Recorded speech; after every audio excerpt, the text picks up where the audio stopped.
Pastor. Hawakan ko na lang po kasi wala akong, wala akong lalagyan. Ay, pwede dito.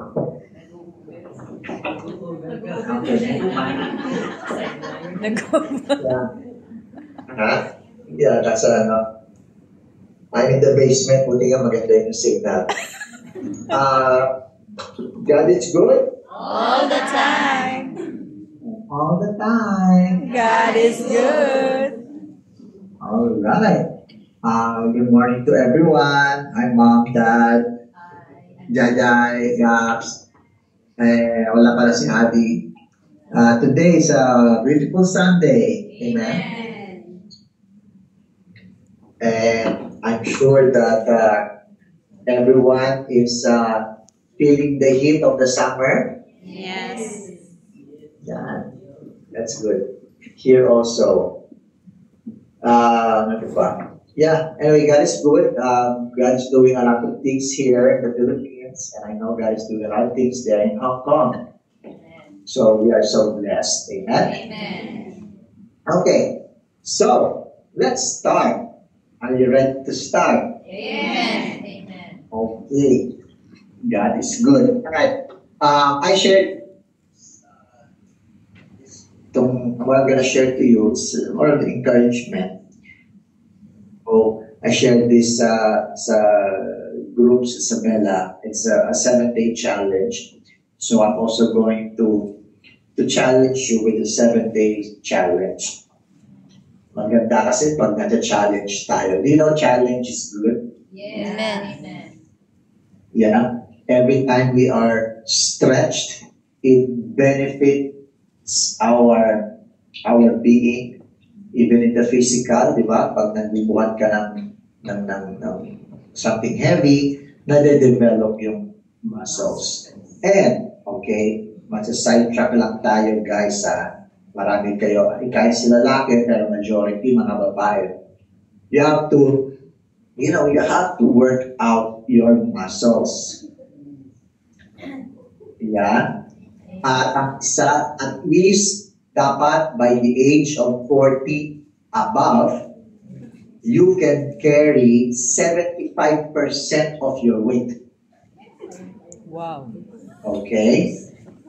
Ang tawag nila doon yung farmer's carry. Ibig sabihin, di ba para ka nagbubuhat ng timba? Sa bawat kamay mo, total noon is 75% of your weight.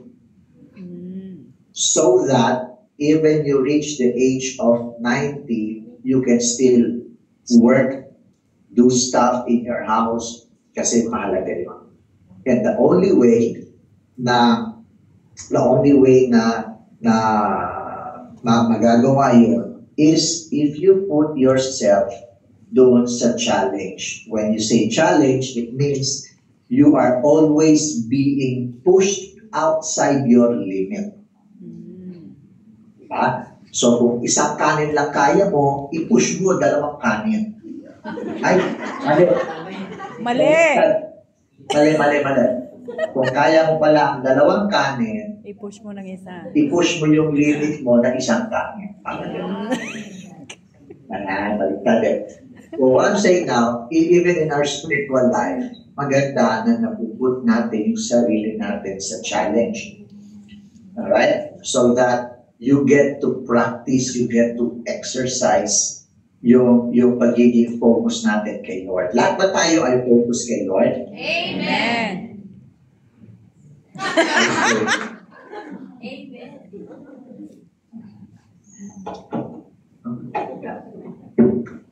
Oops, lumiwanag? Yeah. Alright, so kailangan tayo ay na napuput sa challenge also yung spiritual life natin so that na-extend natin, pag naput sa limit yung spiritual life natin, a-apply natin talaga yung life ng God sa atin. Right? So, the challenge, this 7-day challenge is about speaking life. Diba? Speaking life. We all know Sabi, I'll read sa inyo sa Proverbs 18:21. I'm sure you know this verse, di ba? Proverbs 18:21. It states here, death and life are in the power of your tongue, and those who love it will eat its fruit. Kaya sabi, kailangan binabantayan parati yung sasabihin mo, or binabantayan mo parati yung nasa dila mo. Diba? You can do that physically by doing this. Oh. Right. Labas mo kung dila mo, tapos tingnan mo. Diba? Pero hindi physical. The point here is, ang dila kasi natin ay parang ang daling igalaw. Yan ang CS muscle na kaya natin igalaw kahit hindi nag-iisip. Diba? But if you don't watch it, it's either death or life ang pwedeng lumabas sa ating dila. And we all know,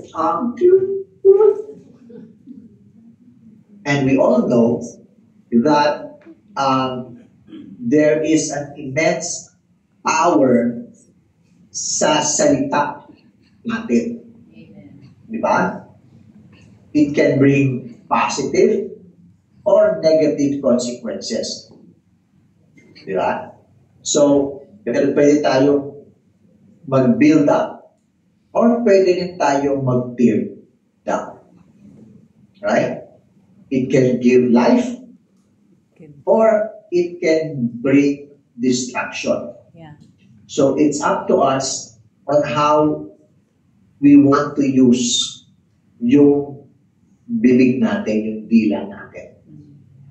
Di ba? So, ibig sabihin lang talaga, itong Proverbs 18:21, the words we speak, it has the power to impact yung mga tao sa paligid natin. Amen? Amen. Okay po ba yan? Amen.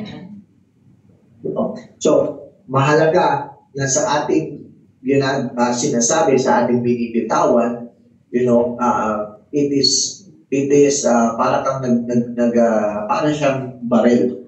You don't just, ang rules, if you go to a firing range, I don't know kung nalala pa ni Sister Latko Agape, ang rules sa firing range. Di ba?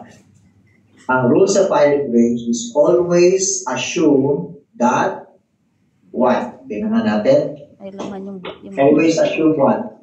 That, mga kapatid. may bala yung ano. Yes.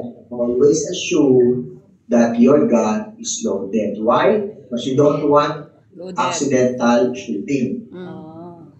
or accidental firing. Second is, do not point the gun anywhere, kahit saan, kung hindi saan lang. Sa target. Target. Ay, mga violence kayo, ha? Alright. Tama, that's good. Ibig sabihin, kasi alam natin yung impact na pag lumabas na ang bala sa barel, there's no turning back. Yeah. It's either it can be for good because na-stop mo yung bad guy, or it could be meant for bad because na baril mo, tatamaan mo ang someone innocent. Yeah. Correct? Mm. Now, same thing with our words, with our tongue. If you do not really take care of it, anything na lalabas dyan, it's either you destroy or you build someone. Yeah. Amen. Yes. Okay? Now, aside from that, tayo mga Christians is we don't just live in the physical. Yeah. Okay? As you can see, we are limited. We are limited. Ang physical body natin limited. Di ba? Yung mga nasa ibang ba kayong mga nasa Hong Kong, di ba? Kahit anong gusto nyong protektahan or gawin, ang gusto nyong gawin para sa inyong pamilya sa Pilipinas, hindi kasi malayo kayo. Yeah. Yung by the limitation of our physical body. But, do you know that even you're here or even you're there, you can still impact a lot of people away from you if you will know how to use your tongue. Amen. Okay? So John chapter 6. Am I clear ba? Malinaw. Amen. Amen. John. Alright. John chapter 6 verse 63. It sabi dyan, it is the Spirit who gives life. Okay? So talagang you have to understand that there is, aside from the physical life that we have, there is also the spiritual side. We are light. Okay? So that means na parang sa mata mo, parang okay naman, sa mata mo, parang normal lang yan, pero there's a lot of going on sa spiritual world. Kahit ikaw ay nasa, ito pinalagay ko ngayon, it's a basement, puro kotse, walang tao, ako lang, scary. But it looks quiet, but in the spiritual world, if I will have the eyes to see the spiritual realm, I'm sure nagkakagulo ang mga angels dito, ang mga demons dito kasi nagigera sila kasi they want to hurt me. Diba? Ganon ka, we don't know what's happening in the spiritual world. You do not see it, but there is something going on. Amen. Diba? So, if you want to be able to affect the spiritual world around you, the spiritual realm, you can do that by using the words that comes out from your mouth. Amen. Okay? Sabi ko sa John 6, verse 8, it is the Spirit who gives life, but the flesh is no help at all. Wala daw tulong yung flesh natin, walang nagagawa. Okay? So, this clarifies na physically, or sa human aspect ng person, insufficient tayo sa spiritual life, yung physical being. To the point na yung limitation ng flesh ay kailangan talaga parati ng intervention ng spirit. Diba? For example, pag naglakad, imposible maglakad sa tubig, but because of God's life, you were able, or Peter was able to walk on water. Na-defy yung mga physical rules, yung law of gravity because of the spiritual realm, or the Spirit of God, or si Jesus Himself. Tayo ngayon, whatever situation you are, you can always change it. You can always change it by speaking. Speaking the life of God. Speaking good things, speaking blessing. Amen. Because whatever you speak, di ba sabi nga, it always comes from your heart. Kung ano yung laman ng puso mo, yun ang lalabas sa iyong bibig. So every time you speak it, every time you declare it, it will become your reality. So, if you do not do that, para bang I'll only say it when it's there, then you are just waiting for the physical intervention. Pero mas maganda kung nauuna ang spiritual intervention, tas susunod na lang yung physical. So, mahalaga for us that as Christians, kasi sabi sa Bible the Word is the sword of the Spirit. Yeah. And sabi din sa Bible, in the beginning was the Word, and the Word was with God, and the Word was God. So every time you will speak the Word, every time you will speak life, yun ang mag-create ng reality. Amen. And every time you say it, you have to follow it with belief. You have to follow it with faith. Amen. That if you do that, you become like a warrior. Every time you swing your sword, it really cuts through. Alam niyo ba yung principle sa striking, sa punching, principle sa slashing or yung chopping is as if wala doon yung i-chop mo. as if wala din yung ipa-punch mo. Parating ang mind mo is you punch through it. You don't punch it, but you punch through it. You don't swing at it, you swing through it. If your mind is, I will punch it, I will swing it to that object, pagka-swing mo, mag-i-stop yung sword doon sa gitna ng isi-swing mo. Tatagain mo. If you will punch something, it will not be as effective kasi you will just punch it. But if your mind is you punch through it, it means talagang malakas tadyusan, you can chop, you can slice whatever is in front of you. Now, with our word, when you speak the life of God, when you speak blessing, when you speak positive things, and then you accompany it by faith, you just go through and through, identify ang mga physical limitations, and then you can really punch through it. And then you will see and experience, yung effect ng life na dinler mo.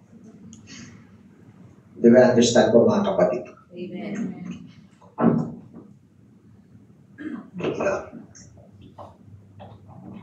Naintindihan natin mga kapatid? Amen. Yeah. So, maganda na we practice, we exercise our mouth by saying good stuff, by saying God's life, by saying the word of God, declaring life sa bawat sitwasyon. Alright? So Proverbs 15:4, sabi, a gentle tongue is a tree of life. Diba? At a gentle tongue is a tree of life, but perverseness, in it, you break the spirit. Ibig sabihin, perverseness, yung parang, you twist it, you say something the opposite of what God wants, isisira natin yun. So, maganda, we really speak the life of God, speak the good stuff, speak blessing. Kaya doon papasok yung 7-day challenge. What we're doing now, we are on the 3rd day of the challenge. The challenge is, are you ready? Yes. That's good. The challenge is 7 days. Magsinano kasi, bakit 7 days lang? Dapat ano yan eh. Dapat forever yan. As Christians, dapat life yan. Where? Ang question, can you really do it ng dire-diretso? We're not sure yet. Kaya gagawin natin, we start with small steps. Alright? I apply the same principle kasi marami. Kasi, you know guys, I'm pushing people to be healthy. And then when I say mag-push up, di ba, pag hype up, yung mga kausap ko na hype up, they will say, I will push up 30 push-ups, gagawin ko every day. But good Lord, hype up ka lang. Ang tanong, kaya mo ba yung 30 push-ups? Number 2, kaya mo ba talaga gawin yan every day? No. Kasi pag hindi mo nagawa, malulungkot ka lang and then you will stop. So maganda, we do baby steps. If you can do 5 push-ups a day, that's for you, start with 5 push-ups. Pag madali na for you, you add 2, 3, 4 push-ups hanggang sa kaya mo na. Okay. Do you know guys, how many push-ups? Do you know how many push-ups I can do? 15 seconds. How many? Ay, nagtanong ka. Okay. 15 seconds. Guys, I can do, at marami nagtataka sa akin because they said, wow, ilan taon na po kayo, Pastor? Kung sinasabi ko edad ko, I'm 36. Bakit parang kaya niyo yung, 46. 46. Mag-46 Kung nalaman nila, hindi sila talagang sila maniwala. I can do stuff na hindi nagagawa ng 40s above. I can do 100 push-ups. Oo.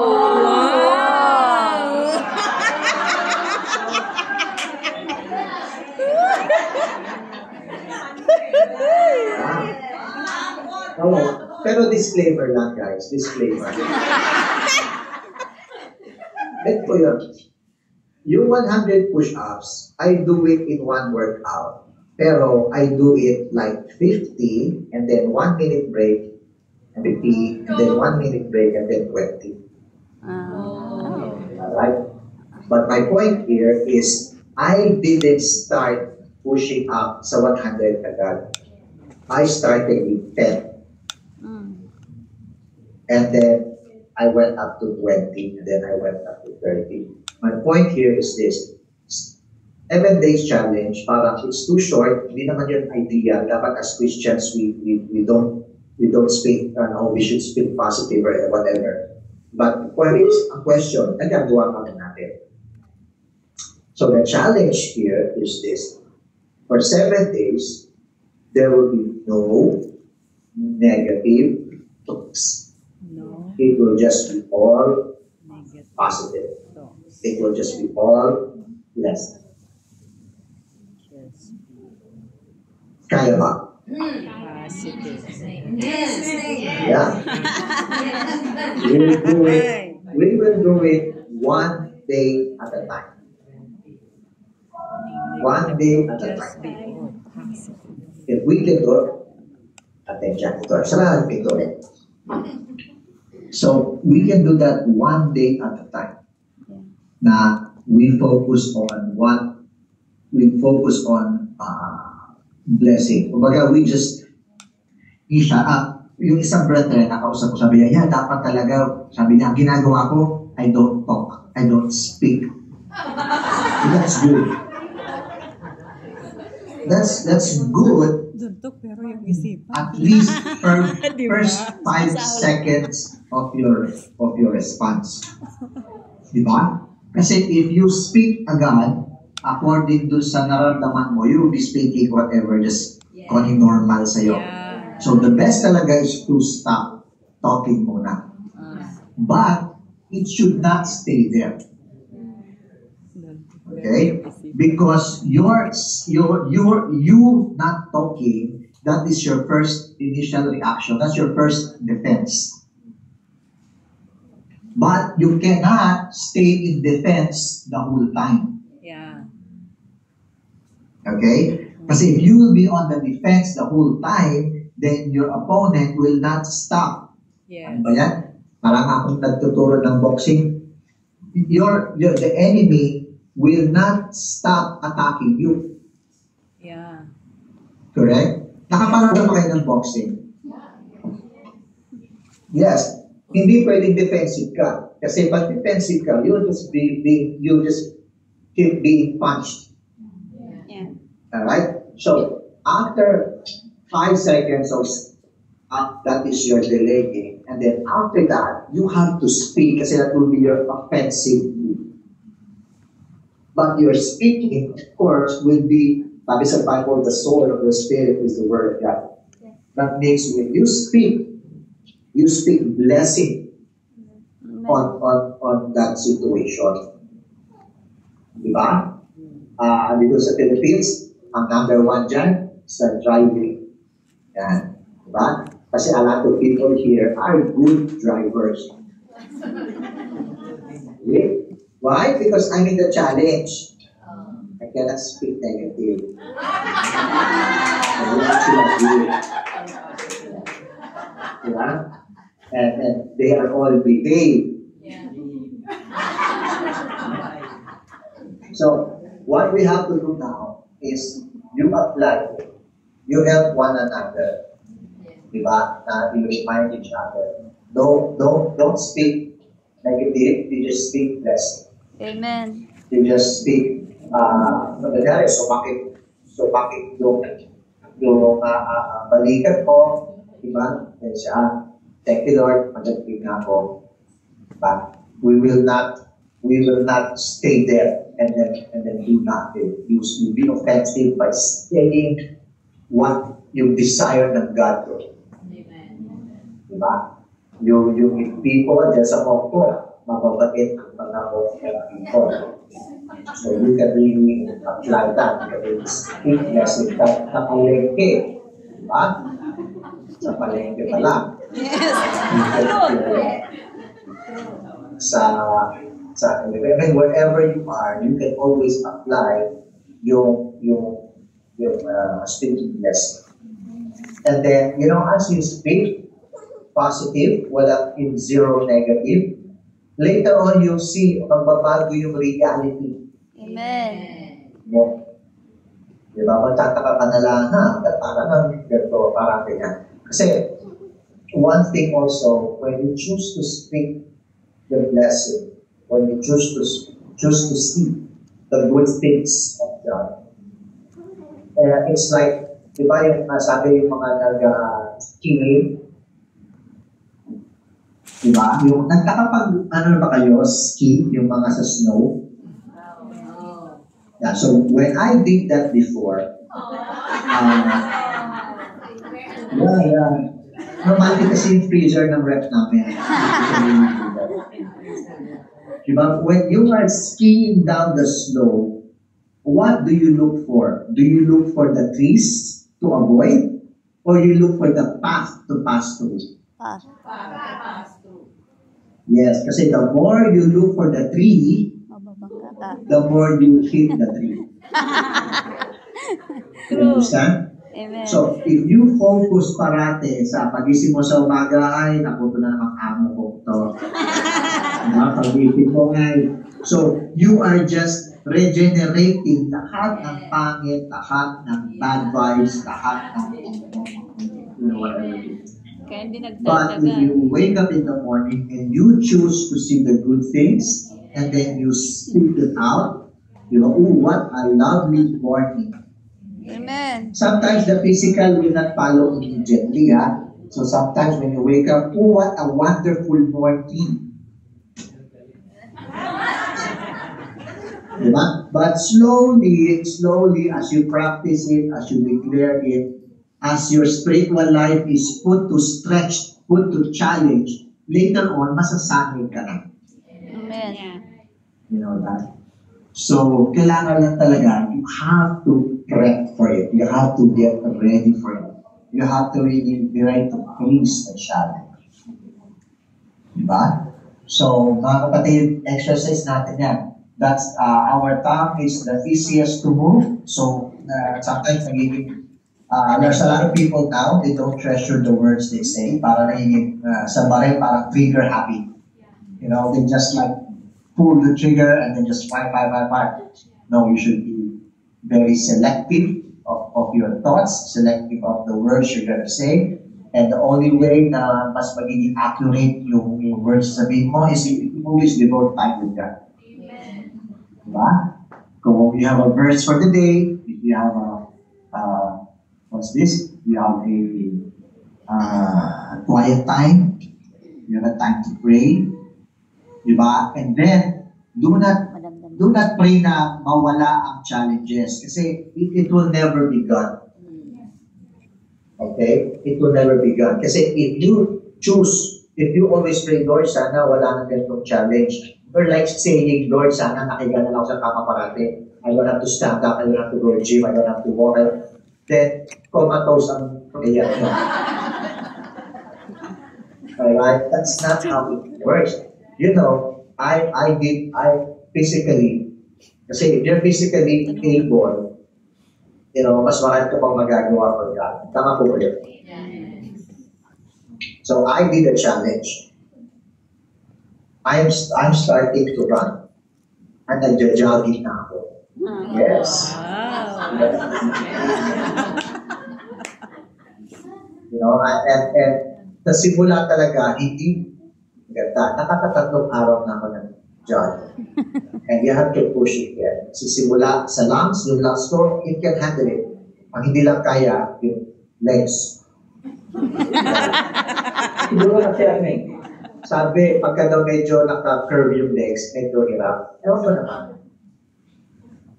Sa kaka, ibig ko sabihin mga kapatid. But my point is, let's make it a habit to always put ourselves in challenge. Yeah, amen. Okay, let's not just pray for like, Lord, sana wala na maraming problema. That's a very, very play safe prayer. Alright? Because whether you like it or not, the moment you wake up, as long as you're breathing, Yes. there will always be challenges. Amen. Challenge, you can face it. You can face it. You can face it all the time. And the more you face it, the more you go through it, the more you practice, exercise. Remember your words, that's your sword. Yan ang pakakawin niya. Nasubukan niyo na ba maglakad sa talali, yung mga tall grass? Yeah. Nung during the pandemic, nakontrata kami ni Renjay ng mga houses na sobrang taas ng mga damo with cleaning. You really have to, stay sway para makapass through. So, stick with our words. As you go through your life, you always declare it.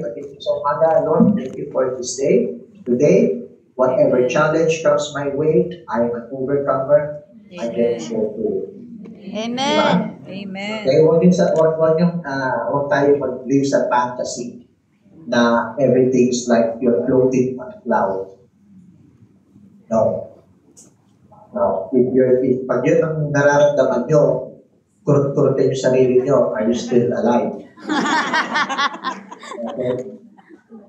The more na meron kayong pain, the more na meron kayong challenge dinadaanan, it means you're going through it. Tama dinadaanan natin. Di ba?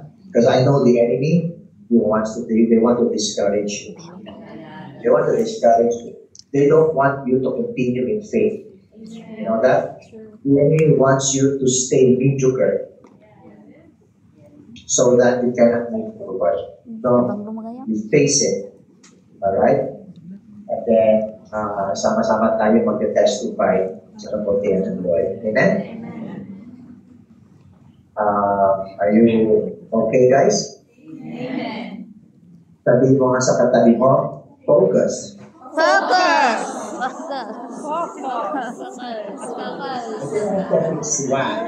Focus. Focus. And then, I know that God has a lot to show us, but we just have to break the barriers, slash that sword, so that we can see the other side. Amen. Alright? Amen. So, ayun po mga kapatid. God bless sa inyo. And I know that the Lord has a lot to do pa sa life natin, sa family, sa health. Alright? And let's try and take on that 7-day challenge. Okay ba? Lahat ng amen, magtaas ng kamay. Amen. Lahat ng taas ng kamay, mag-amen. Amen. Alright. God is good. All the time. And all the time. God is good. Let me pray for you. Bow your heads and close your eyes.